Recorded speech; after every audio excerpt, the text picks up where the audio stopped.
It's the great American art form. Let's talk jazz.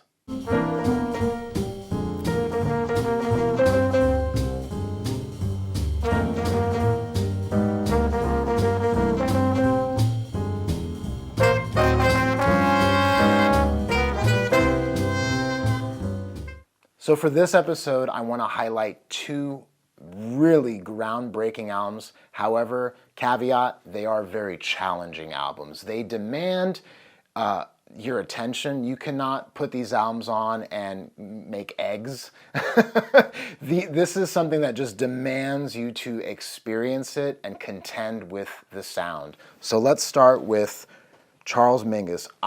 When people ask me, I want to just go on a journey. I want to hear something really powerful. What do you recommend? I say Charles Mingus, The Black Saint and the Sinner Lady on Impulse Records. Man, there is nothing like this album. This album is based on a poem. This album is a combination of what Duke Ellington was doing in the 30s and 40s with some of the mutes and the trombones and just the sheer New Orleans passionate squeal coming from the horns. But then out of nowhere, he brings this energy and this almost like this chaotic carnival to play. And then out of nowhere, he just introduces a flamenco style guitar to just come in the center while these horns then rage around it. This is passion on display, executed brilliant. There is nothing relaxed about this album. This album from start to finish is just like experiencing an amazing motion picture. You're just left like, yeah, that just happened. So, man, what a wonderful album. If you can contend with this and if you can witness and experience its beauty and see it for what it is, this is a great album. But listeners beware, this is not background music. This is the real deal. This is fine art on a grand level. So Charles Mingus, Black Saint and the Sinner Lady, highly recommend that.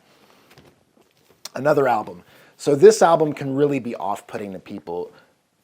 Andrew Hill, Point of Departure.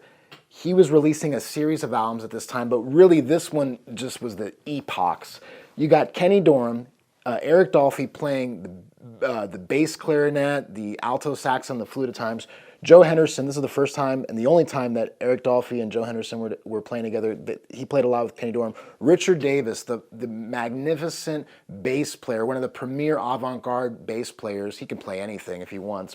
And then very young Tony Williams on here. This album is incredible. I do prefer side B to side A on this album, but this album is another one.